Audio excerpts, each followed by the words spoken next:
Then another 12 o'clock game, which I'm surprised this one was not a later game. Auburn going on the road to Texas A&M. Auburn, the big question for them kind of was health and depth coming into this, but the good news seems to be that guys are trending towards playing. You got Kaufman at safety.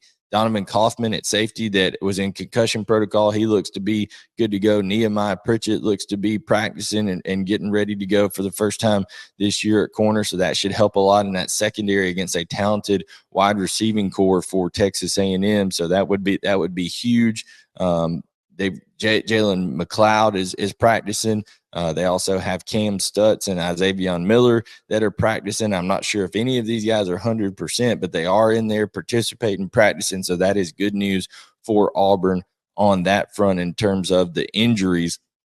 On the field, does Auburn get quality and consistent play out of Peyton Thorne? He had his best game against Samford, did throw 2 picks. One of those was not his fault, but did get some explosive plays down the field, showed off his athleticism as well, played a little bit more of a role in that game, not as much switching in and out with Robbie Ashford, which is something that Hugh Freeze said would come into play after that Cal game. I don't think he was happy with how they were able to – I don't think he was happy with how they were switching the quarterbacks in and out.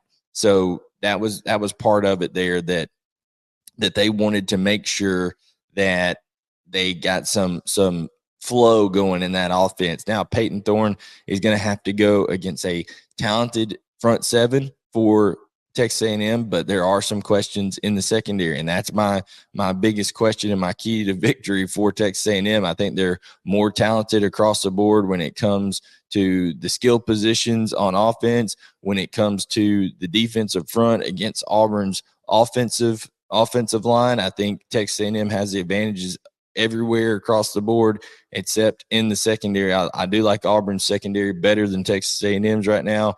Can Texas A&M eliminate the bust that they had against Miami? Can they tackle better in space? Those are the big questions there for those two teams. This spread has actually, since making this graphic, has climbed to -8 in favor of Texas A&M. You'll find this game on ESPN. So does Auburn get quality quarterback play out of Peyton Thorne? Can they hit some explosives? Javarius Johnson is a guy who, was a little banged up after the Samford game. He's trending towards playing. Of course, they've got Jay Fair and Rivaldo Fairweather, a bunch of different weapons over there.